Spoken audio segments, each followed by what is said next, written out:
Mitos de la humanidad.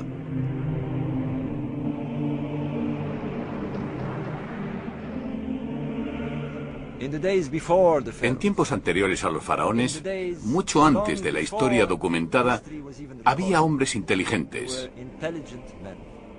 genios. Había Einsteins, Newtons. Estos hombres necesitaban entender su existencia, necesitaban comprender el cosmos. Pero en lugar de contar con una tecnología y una ciencia para hacerlo, utilizaban su genio y su inteligencia para buscar en su interior. Empleaban otro aspecto del pensamiento que nosotros hemos olvidado hace mucho tiempo, la búsqueda interior, intuitiva y espiritual.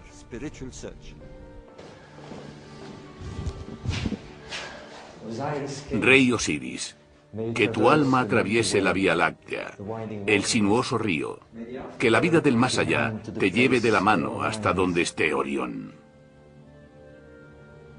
El mito de Osiris.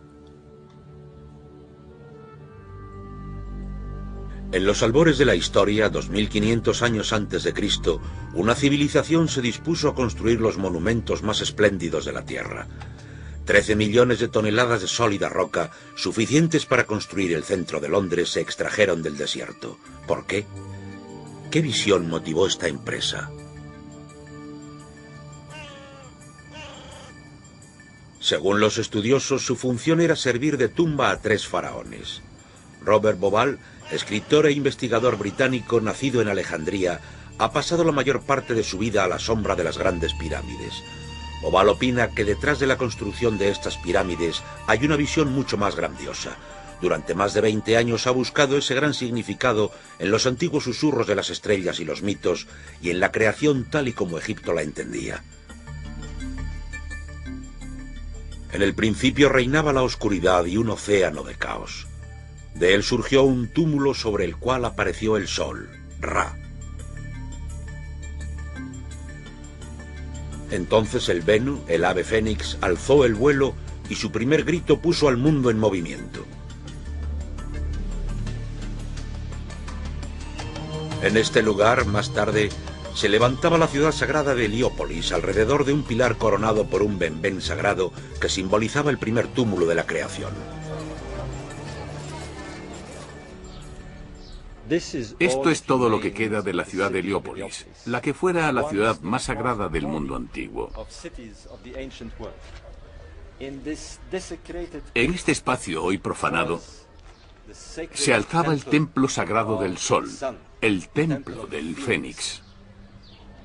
Y aquí venían los sabios griegos, Platón, Pitágoras, Solón, y caían a los pies de los egipcios iniciados. Heliópolis se escribía con este jeroglífico, un pilar con una cruz en lo alto. Los antiguos egipcios la llamaban Iunu, la ciudad del pilar. Y sabemos por inscripciones antiguas que allí se alzaba un antiguo pilar sagrado, mucho antes de la construcción de la pirámide de Gizeh. También sabemos que en lo alto de este pilar probablemente hubiera una reliquia muy sagrada llamada benben. El benben tenía forma de cono o de pirámide. Era el equivalente de la cruz para el antiguo Egipto. Era el símbolo más sagrado de todos. Este símbolo se encuentra ahora en el Museo de El Cairo, una pulida cúspide de una pirámide. Los sumos sacerdotes de Heliópolis eran segundos en importancia después de los faraones. Tenían fama de buenos arquitectos, magos, curanderos y astrónomos. Se conoce el nombre de uno de ellos, Imhotep, más tarde venerado por los griegos como Esculapio, el padre de la medicina. Pero también fue un gran conocedor de las estrellas y el arquitecto que construyó la primera pirámide.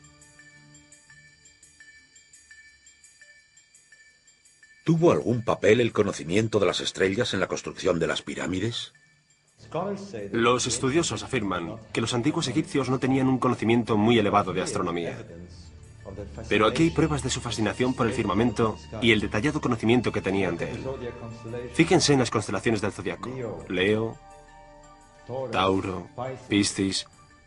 Y aquí está la constelación de Orión y la estrella Sirio. Muchas civilizaciones conceden una importancia especial a la constelación de Orión. Delante de los cuernos de Tauro encontramos al gran cazador con su cinturón de 3 estrellas. Para los egipcios era Osiris, el dios de la otra vida, y estaba vinculado muy estrechamente a las grandes pirámides. Bobal averiguaría hasta qué punto. Todo esto da fe de un gran plan único, un plan maestro. Y sin embargo, hay algo muy desconcertante en este plan. Tenemos 3 pirámides. 2 son casi del mismo tamaño y están alineadas en diagonal. Y aquí está lo curioso. La tercera es mucho más pequeña y está ligeramente a la izquierda de esa diagonal. ¿Por qué? ¿Qué trataban de hacer los constructores de las pirámides? El problema me había estado preocupando durante años. Y una noche como esta, sentado en el desierto con un amigo mío, este me estaba diciendo que la estrella Sirio iba a aparecer y apuntó al cielo y señaló al cinturón de Orión. Y me dijo, ¿te has fijado que las 3 estrellas están en fila, pero que la primera, la más pequeña, está ligeramente desviada hacia la izquierda? Y de repente caí en ello.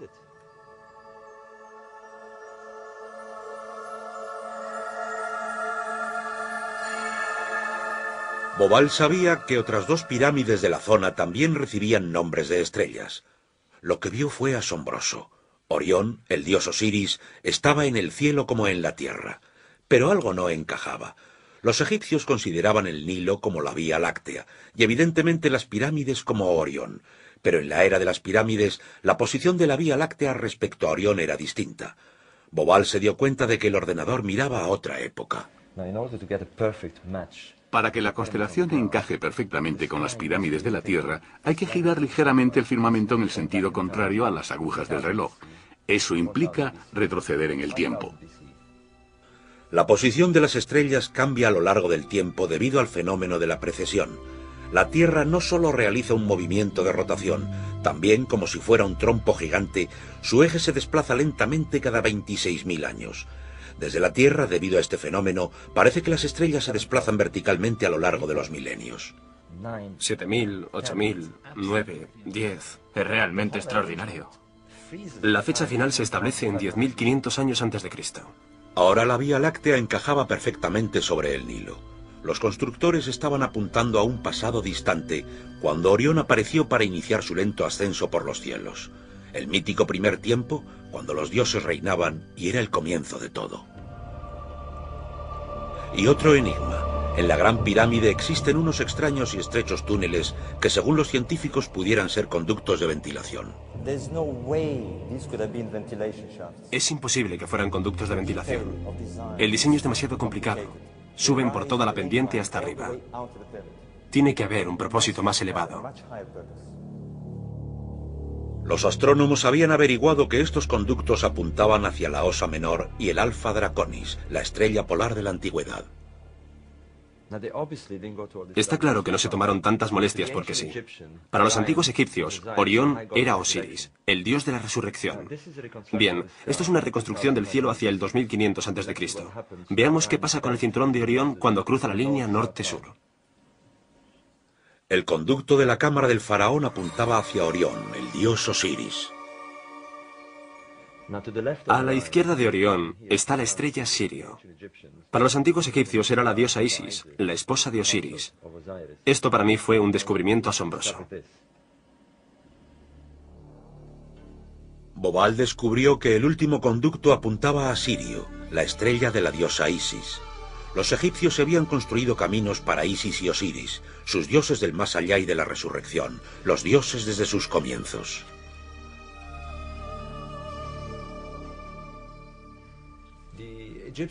Los egipcios creían firmemente en una edad dorada, en la que los dioses habían reinado sobre la tierra. La diosa del cielo parió 4 niños, 4 niños humanos, 2 de los cuales eran Isis y Osiris. Ellos establecieron el reino del primer tiempo, al que llamaron Zep-Tepi.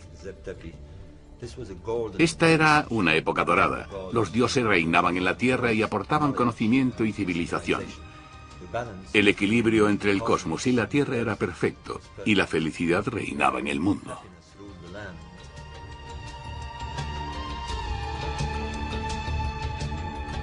Un tiempo dorado en el que reinaba Osiris. Pero Set, su hermano, tuvo celos, le traicionó y le mató. El mundo cayó presa del caos cuando Set cortó el cuerpo de Osiris en 14 pedazos y los escondió por toda la tierra. La sangre y la oscuridad cubrieron Egipto.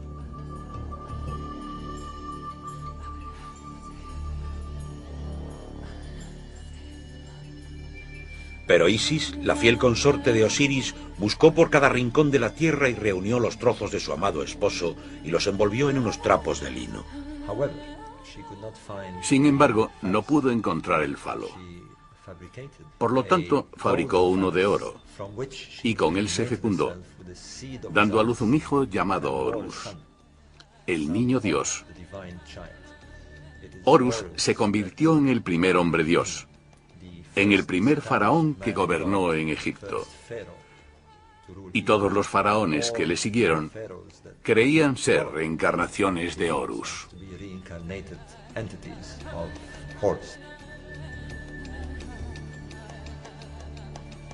Horus, el dios con cabeza de halcón, vengó a su padre, venció al mal y mató a Set. Isis y Osiris se reencarnaron en el cielo y se erigieron en señores de la noche y de la otra vida. Osiris como Orión, e Isis como la estrella Sirio.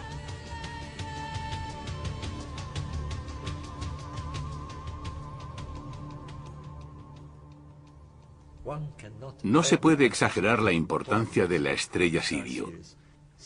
Sirio era Isis, la fuerza que da la vida a Egipto. La estrella sigue un ciclo muy concreto. No solo es la estrella más brillante de todo el hemisferio norte, sino de todo el firmamento.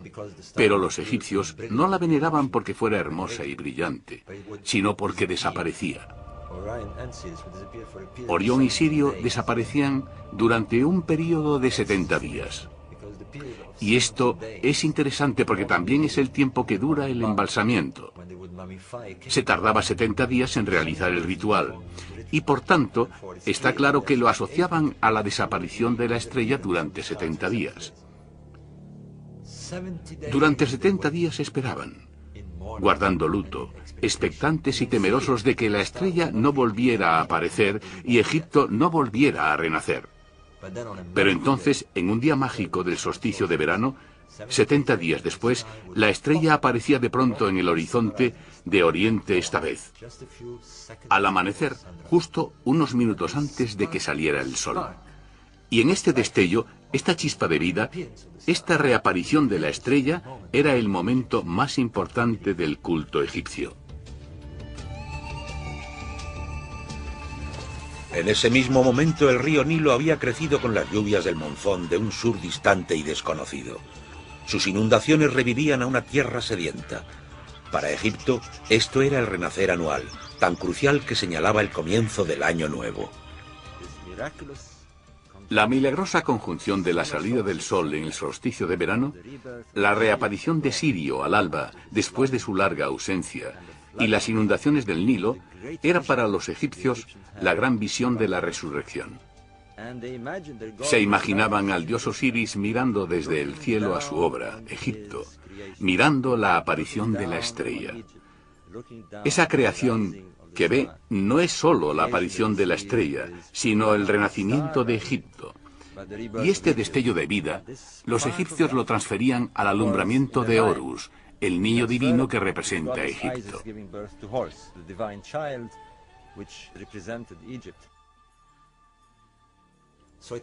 De manera que la estrella es la que encierra la verdadera esencia de Egipto y la verdadera esencia de su renacer anual. Ahora bien, lo que tenemos aquí es una asociación de una madre divina que da a luz a un niño divino a la aparición de una estrella en Oriente. Es muy interesante que este tipo de concepto aparezca 3000 años después en forma de un culto completamente nuevo. ¿Pero es realmente nuevo? Los descubrimientos de Bobal han arrojado luz nueva sobre los mágicos ritos funerarios realizados para los faraones. Después de 70 días llevaban a la momia hacia el oeste, hacia la necrópolis de Gizeh, cruzando el Nilo como si cruzaran la Vía Láctea hasta el cinturón de Orión, donde se alzan las pirámides como puertas que llevan hacia Isis y Osiris, los dioses de la vida y la muerte. Estamos en el interior de la pirámide de Unas. Aquí están los textos religiosos más antiguos de la historia. Los textos de la pirámide. Durante siglos se ignoró el significado de estos textos porque los egiptólogos veían la religión de Egipto principalmente como un culto del sol. Pero esta no es una religión del día y de los vivos, sino una religión de la noche y de los muertos. Estos textos nos repiten constantemente que el rey se convierte en una estrella en el reino de Osiris, en la constelación de Orión. Uno de estos textos dice: que tu alma atraviese el sinuoso río, la Vía Láctea, y vaya al lugar donde está Orión.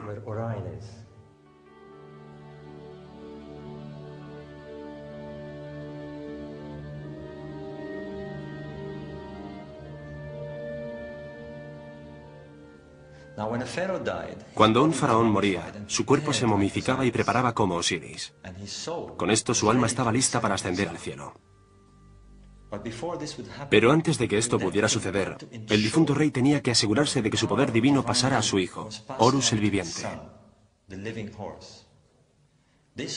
Esto sucedía durante una ceremonia muy dramática llamada la apertura de la boca, durante la cual se abría la boca de la momia con unos utensilios ceremoniales y se la hacía revivir.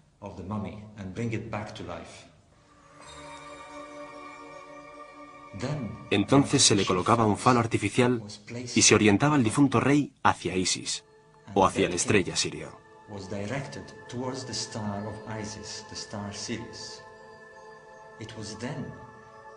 Era entonces cuando se producía la fecundación del vientre de la diosa.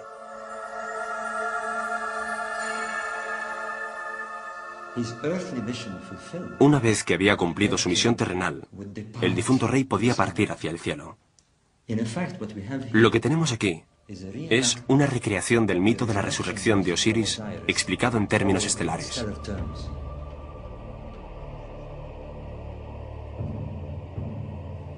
En el antiguo Egipto, esto era Rostau, la entrada al inframundo, al reino de Osiris, la puerta del más allá, un lugar donde reina el misterio hasta nuestros días. Tradicionalmente los científicos no han visto en ellas mucho más que tumbas para 3 faraones. En la actualidad son cada vez más numerosos los que piensan que esto era algo más. Al final de este conducto, el arqueólogo más reputado de Egipto excava pasillos y cuevas que dan aún más veracidad al mito de Osiris.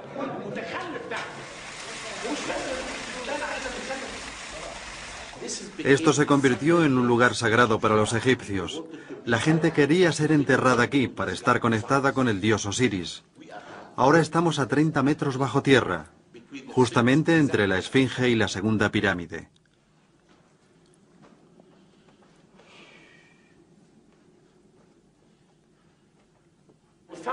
Hemos encontrado restos de 4 pilares como este de aquí. En medio hay agua y debajo del agua hay un sarcófago. El sarcófago tenía esta tapa. Cuando miré al interior del sarcófago no encontré nada. ¿Pero por qué? Porque no está enterrado aquí. Es simbólico. Está su espíritu. Su espíritu está aquí. Todo el mundo sabría que era una tumba de Osiris. Y esto es en realidad un enterramiento simbólico, un cenotafio para Osiris, y es muy especial. Y más tarde se convirtió en costumbre que mucha gente llevara consigo una estatuilla de madera con un falo erecto. Y la erección significa resurrección, porque Osiris es el dios de la resurrección. Fue asesinado por el diablo Set, pero Isis lloró y sus lágrimas formaron el Nilo. Ella le devolvió la erección que había desaparecido y tuvo un hijo con él, Horus, el victorioso, el conquistador del diablo. Este mito construyó la civilización egipcia. Sin Isis no hay río Nilo. El río Nilo fertilizaba la tierra. Sin el río Nilo no existe Egipto. Y también la historia nos cuenta que siempre hay que vencer al diablo.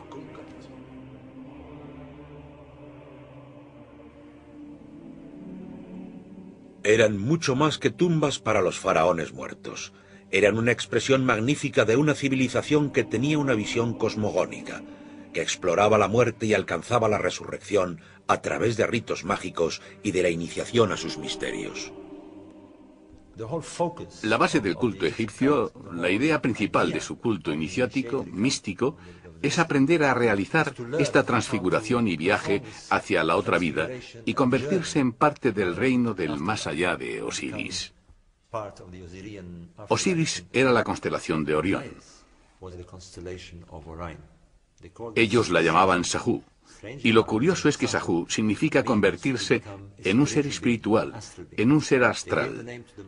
Es el nombre que recibían las momias. Nosotros somos los que las hemos llamado momias, pero en el antiguo Egipto decían convertirse en Sahu.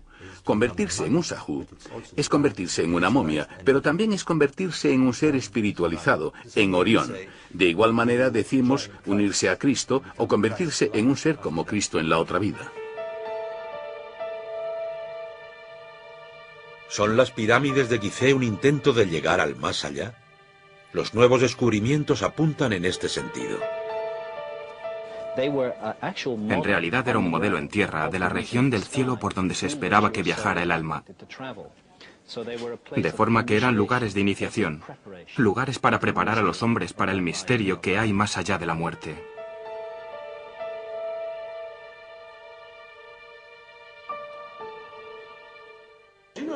Los egipcios pensaban mucho en ese misterio y en la iniciación.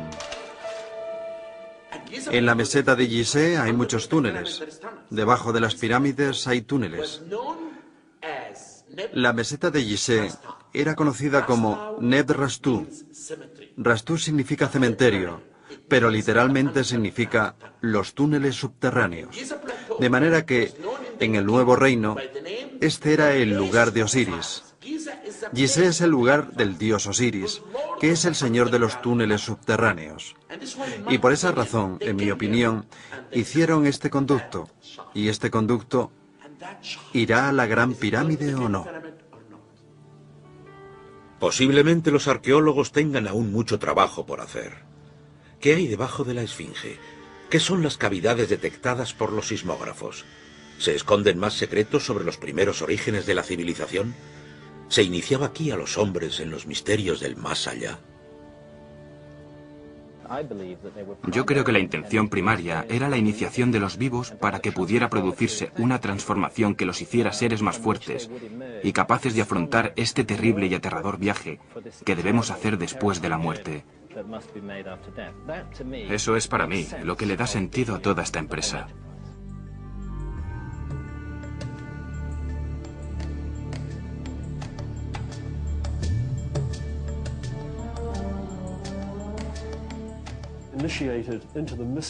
Una vez iniciados en los misterios del silencio y la quietud, lo único prohibido era hablar de ello. Y por raro que parezca, nadie lo hizo nunca. Solo sabemos que pasaban por los portales de la muerte. Era como un adelanto de la muerte en realidad. Atravesar todos los estados emocionales, miedo, pánico, amor. Simplemente se trataba de hacer que esa persona llegara a un punto en el que se liberaba de todo lo que no fuera realmente ella, de tal manera que pudiera emerger la verdadera persona debajo de la cubierta social. Un lugar donde los hombres se hallaban ante el Dios.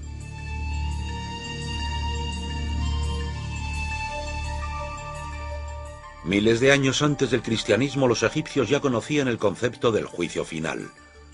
Los pecados del hombre se miden contra lo que realmente es, la pluma de la verdad, su esencia, la ligereza que queda cuando el hombre se ha despojado de todo lo demás.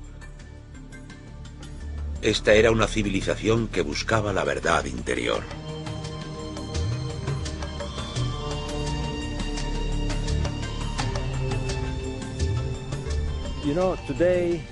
La cosmovisión que nos han dado los científicos nos dice que la verdad está ahí fuera, y ahí es donde tenemos que buscarla.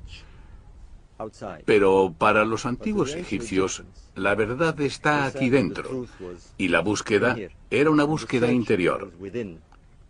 Creían que en el interior de cada individuo está la llama de lo divino, y para poder aprender interiormente a expandir esa chispa, a llevarla a su máximo potencial, había que hablar con ella, internamente, en una lengua que los egipcios llamaban la lengua de lo divino, la lengua de los dioses.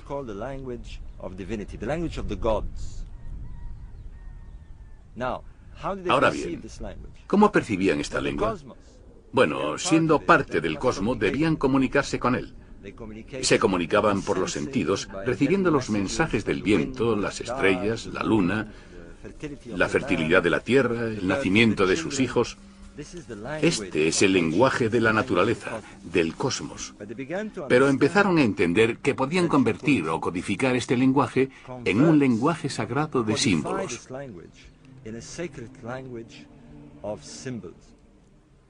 Se podían simbolizar los principios cósmicos. Este es el comienzo de la escritura sagrada. Esta es la razón de que se inventara. Y efectivamente, se dice que la escritura sagrada la inventaron los dioses. Tot, el dios con cabeza de ibis, el dios del conocimiento, el mensajero divino que enseñaba los símbolos mágicos de la escritura. Fue Tot quien inició a Isis en la magia de la reencarnación. El francés Champollion descifró los jeroglíficos de la piedra Rosetta, pero ¿hizo justicia a la magia de Tot? ¿O con nuestro alfabeto de tan solo 26 letras no hicimos más que rascar la superficie? Los egipcios tenían un sistema mejor. Para empezar, tenían 780 letras en su escritura. Y las estudiaban todas. Y cada signo, cada símbolo estaba cargado de significado. Así que cuando querían transmitir una idea, elegían el símbolo correcto, el más apropiado. Un ejemplo muy bueno que todos conocemos es la cruz. La cruz cristiana es un símbolo. Si no es consciente de lo que representa, entonces solo ves una cruz. Pero por supuesto, para un sacerdote católico que está iniciado en el culto del cristianismo, la cruz significa todo lo del cristianismo. Así que, más que palabrería y superstición, los jeroglíficos son la ventana tras la cual encontramos todo un culto iniciático poderosísimo. De la misma manera que este símbolo, con el cual un católico iniciado estará muy familiarizado, no le dirá nada a un antiguo egipcio. El misterio de la Eucaristía. Bobal cree que los egipcios hablaban en símbolos, y que su magia sigue teniendo un gran atractivo para nosotros, aunque no podamos comprenderla. En los siglos que siguieron a la era de las pirámides, 2500 años antes de Cristo, los conceptos religiosos empezaron a nublarse con la aparición de diferentes dioses en diferentes épocas. Pero el mito de Osiris soportó el paso del tiempo, aunque su nombre acabara cambiando el de Serapis. Encontramos templos de Serapis e Isis hasta en Inglaterra, Alemania y Francia. A partir del siglo I después de Cristo, el culto se extendió por todo el Imperio Romano, compitiendo en supremacía con el incipiente cristianismo. E incluso llegó a influir en este.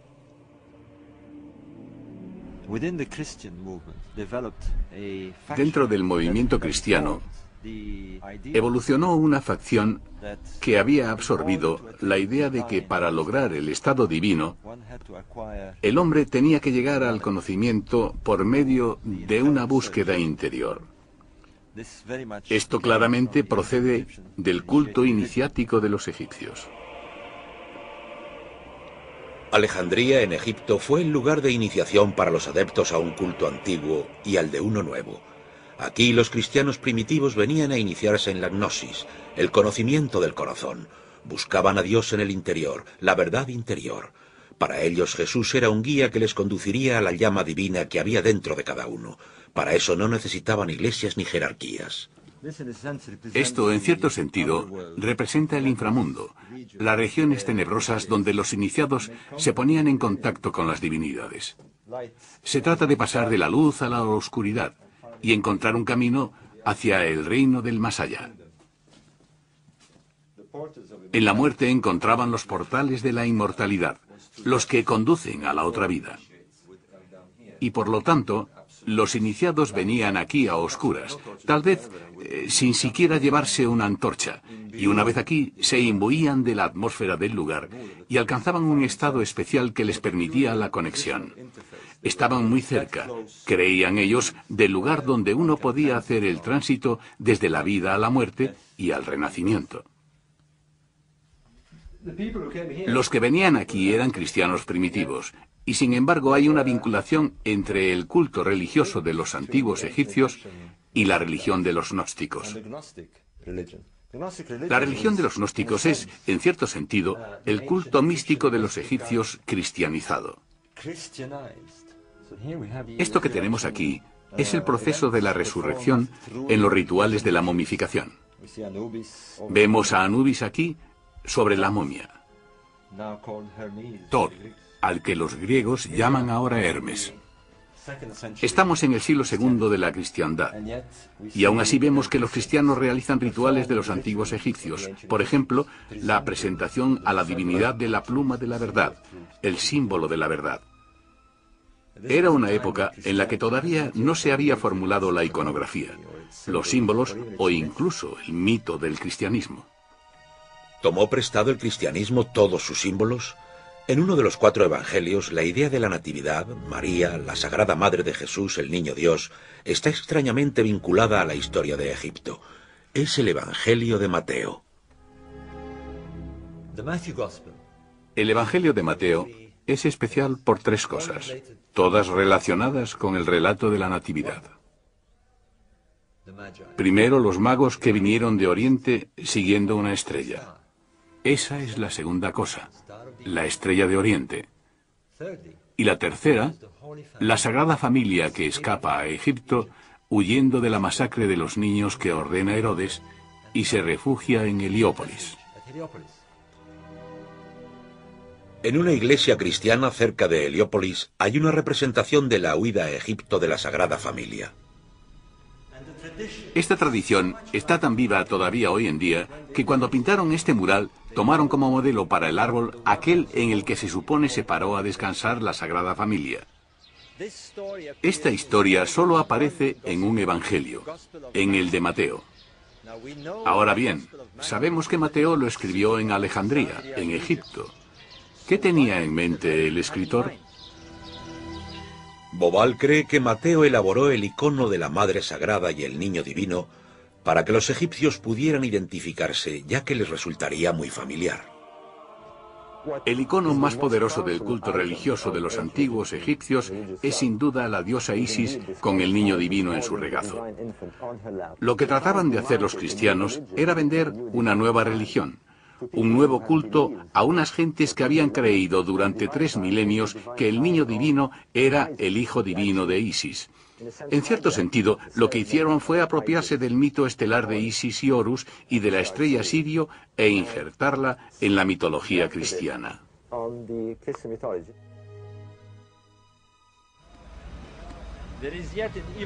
Pero los que construyeron el mito cristiano tuvieron otra manera aún más efectiva de inyectar el mito de Isis en su nueva religión. Utilizaron una estrella, la estrella de Oriente, la estrella de Belén. ¿Pudo ser esta estrella la antigua estrella del nacimiento divino? Después de 3000 años, debido al fenómeno de precisión, el período de aparición y desaparición de Sirio habría cambiado. En la época del nacimiento de Jesús, esa estrella aparecería aproximadamente durante el solsticio de invierno, no en el solsticio de verano como en la época del Antiguo Egipto, sino más o menos el 25 de diciembre para ser más exactos, justo al anochecer. Sabemos que los judíos y los cristianos celebraban el cambio del día al anochecer, no al amanecer como los antiguos egipcios, sino al ponerse el sol. Y aquí está lo interesante. El 25 de diciembre verían aparecer la constelación de Orión y justo después de la puesta del sol, la estrella Sirio se alzaría en el horizonte. Y esta era exactamente la misma imagen que los antiguos egipcios habían celebrado durante miles de años para conmemorar el nacimiento de Horus, el niño Dios. La estrella de la Natividad fue sacada de un mito antiguo e injertada en la nueva religión cristiana.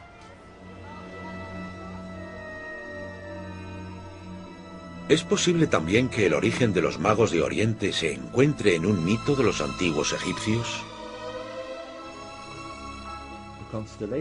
La aparición de la constelación de Orión, con las 3 brillantes estrellas de su cinturón, se interpretaría como un heraldo del nacimiento de Sirio.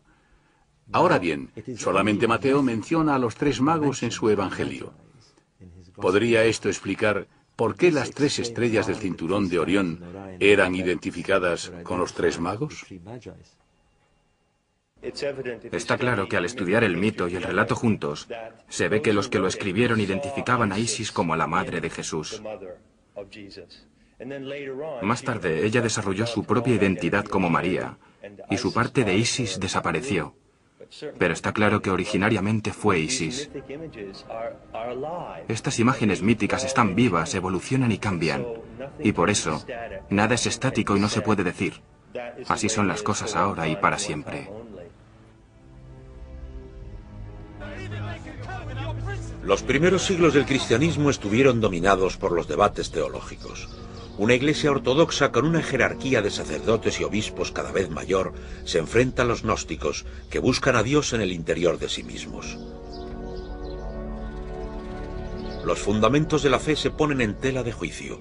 La naturaleza de Cristo como Hijo de Dios es objeto de furiosos debates. Ser gnóstico significaba estar en contra de la Iglesia ortodoxa, porque no reconocían a la Iglesia establecida, no necesitaban de la institución, se comunicaban directamente con Dios, no necesitaban intérpretes. Esta fe individual despierta cada vez más interés en la actualidad. El principio básico gira en torno a nuestra relación con la divinidad, que es personal, sin sacerdotes, sin jerarquías, sin burocracias, sin jefes espirituales. Eso es peligroso. Peligroso para las estructuras del poder, peligroso y aniquilador. Nicea, en 325 después de Cristo. Constantino, el primer emperador romano en abrazar el cristianismo, ha reunido a sus obispos.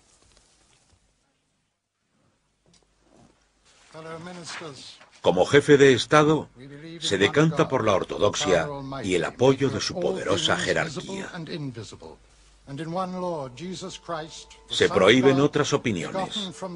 Se queman los evangelios gnósticos. Miles de cristianos mueren a manos de otros cristianos.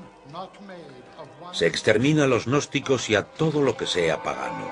El Serapium, el templo de Osiris en Alejandría y su gran biblioteca arden en llamas.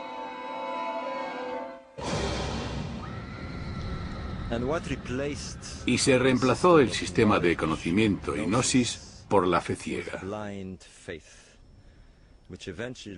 lo cual llevó finalmente a la creación de una institución rígida que imponía sus doctrinas y su dogma a la población.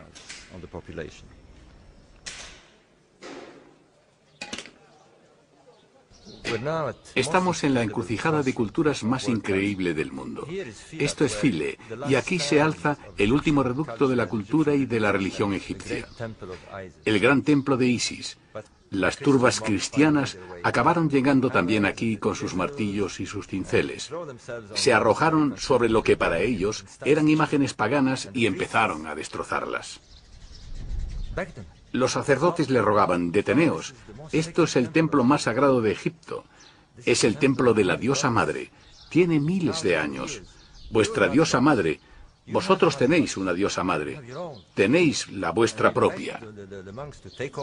Y le rogaron a los monjes que cogieran su templo y lo usaran como santuario cristiano. Y aquí lo tenemos. En un intento desesperado por salvar el culto de Isis, los sacerdotes egipcios se echaron a un lado y dejaron que la nueva religión absorbiera su iconografía y simbolismo. Al final de la Edad Antigua, los últimos supervivientes pusieron por escrito las escrituras gnósticas y las antiguas filosofías y las escondieron de sus perseguidores. Los textos de la religión gnóstica han aparecido recientemente. Los filosóficos se descubrieron mucho más temprano en Florencia, la cuna del Renacimiento europeo. En 1460, un monje le entregó a Cosimo de Médicis un paquete de libros. Resultaron ser la Hermética, las últimas palabras de Hermes Trigemisto, el top egipcio. Cosimo le pidió a su traductor, Marsilio Ficino, que dejara a un lado a Platón y se pusiera a traducir inmediatamente la Hermética. Estaba a punto de explotar una bomba intelectual. De pronto, todo el concepto de la sabiduría egipcia invadió la consciencia europea y cobró una importancia capital. Y durante los siguientes 200 o 300 años, motivó toda la vanguardia del arte europeo, los esfuerzos intelectuales y el pensamiento, la filosofía y el saber en general. En el corpus hermético subyace el concepto del poder del simbolismo. Los símbolos no son simplemente algo por lo que reconocemos a alguien o un eslogan publicitario. Los símbolos tienen un significado más profundo. El hombre renacentista creía que el símbolo en sí podía llevar a la iniciación. La hermética adquirió tal popularidad que incluso el Papa Borgia decoró sus aposentos del Vaticano con escenas de Osiris e Isis, y Tot o Hermes, tal y como los imaginaron los pintores renacentistas. Aquí se estaba introduciendo una religión más antigua y, en opinión de algunos, más sabia que la del mismo Moisés y la Biblia. En la Catedral de Siena encontramos esta imagen de Hermes Trimegisto, el dios Tot, en el momento de entregar la sabiduría de Egipto, y el fénix de la creación y la antigua Heliópolis.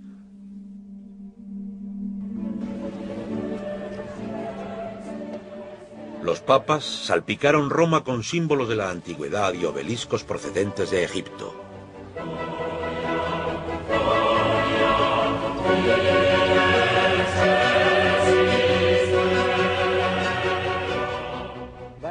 Por una extraña ironía del destino, los papas eligieron el antiguo símbolo de Heliópolis, un pilar con una cruz en lo alto, y lo situaron en el mismísimo corazón de la cristiandad.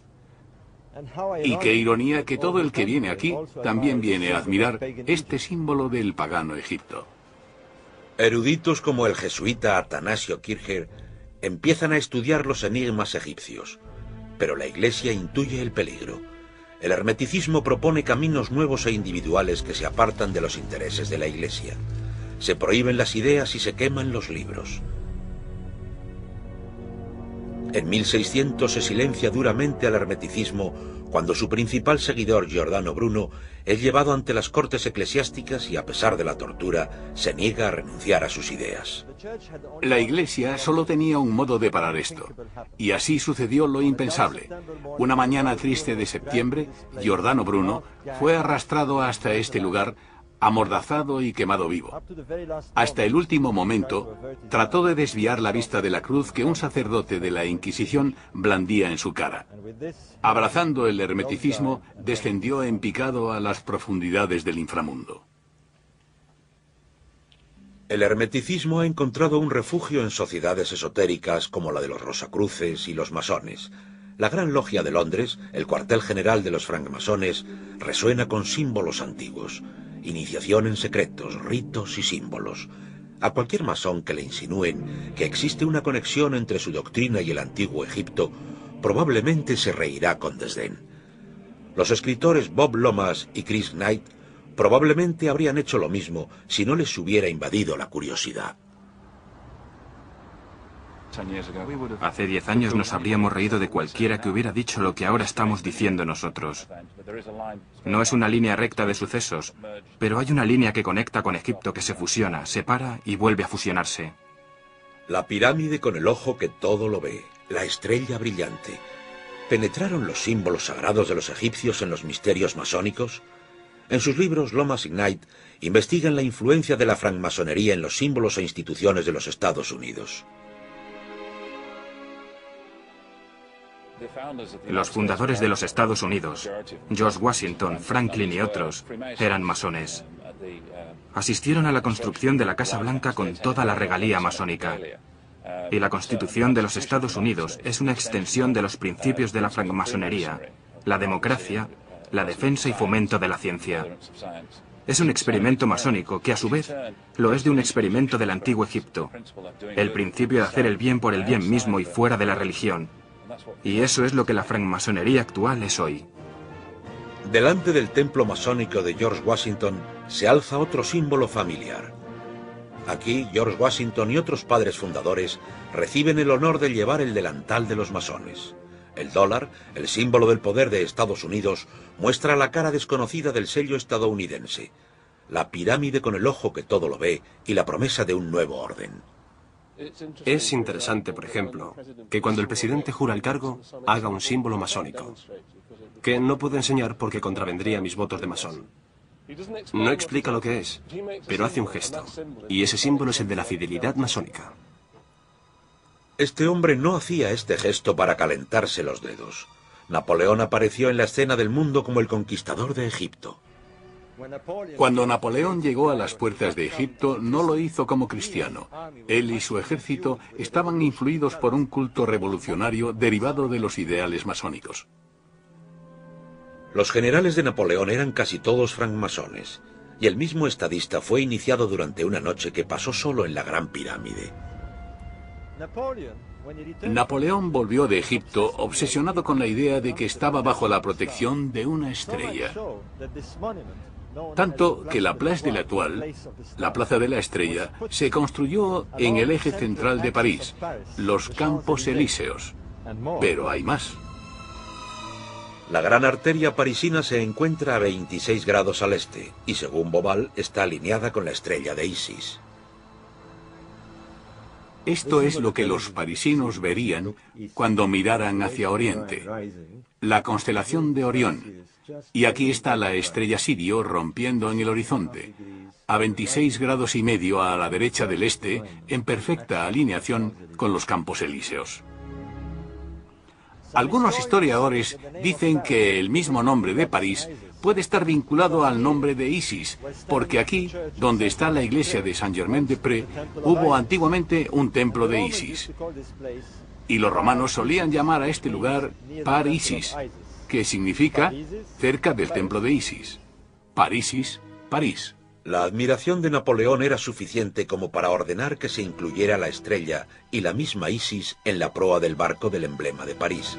La ciudad contiene muchas referencias a Isis y a Egipto, como podemos ver en este techo del Palacio del Louvre. En él se nos muestra al genio de París en el momento en el que se le revela el futuro, un futuro en el que aparece Isis, un obelisco y una pirámide a sus pies, y un ángel anunciando la visión. Y aquí está, la misma estatua mirando sobre la plaza de la Bastilla, donde se reunieron las multitudes para celebrar el primer año de la Revolución. Cantidades de personas se reúnen aquí bajo la estatua de Isis. Y ahora, 200 años más tarde, ¿qué es lo que están mirando? Bueno, como en el cuadro, un obelisco y una pirámide que el presidente Mitterrand inauguró en 1989 para el bicentenario de la Revolución. Encontramos estos recursos mágicos sumamente antiguos en el centro de los lugares más evocativos del mundo. Uno se puede imaginar a millones de personas paseando cerca de uno de ellos durante años, y de vez en cuando a alguien le llama la atención y dice, ¿qué estará haciendo esto aquí? Y seguro que evocará la magia del pasado y su significado simbólico. Son símbolos que contienen, como los jeroglíficos, muchos niveles de significado. Como sucedió la víspera de 2000, cuando Egipto tuvo la brillante idea de retransmitir a todo el mundo por televisión su recibimiento del milenio. 5 minutos antes de las 12 de la noche, un helicóptero aparecería con la cúspide y la colocaría en lo alto de la pirámide. Imagínense que esto habría sido el momento más emocionante de la historia. Esa cúspide llevaba miles de años desaparecida y parecía un gesto maravilloso para dar a conocer Egipto. pero también era un símbolo de mucho más. Se ha sugerido que además de ser un símbolo masónico, también representa el tiempo en el que los ideales masónicos darán sus frutos y se inaugurará un nuevo orden mundial. Eso es precisamente lo que se dice en el dólar estadounidense, que se prepara un nuevo orden mundial.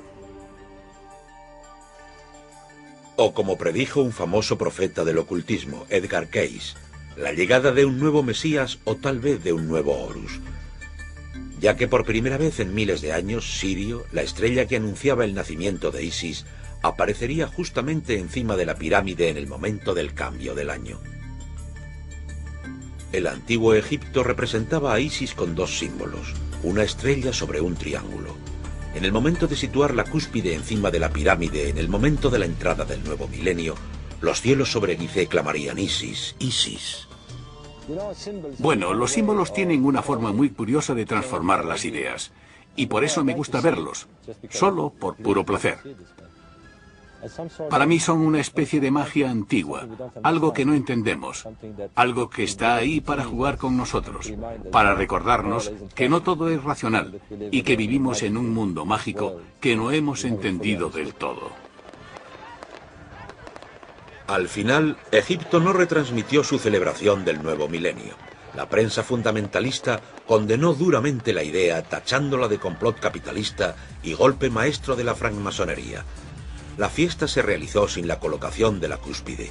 A pesar de todo, ¿por qué siguen siendo tan evocadores todos estos símbolos? Egipto es importante no solo porque sea el único lugar del mundo donde suceden cosas profundas, pero digamos que el decorado de Egipto nos impresiona y nos recuerda que la humanidad hizo cosas fantásticas en el pasado y tuvo experiencias místicas y espirituales que eran importantes para su supervivencia. Y queremos volver a conectar con esas experiencias, y me parece que ese hambre existe hoy por todas partes.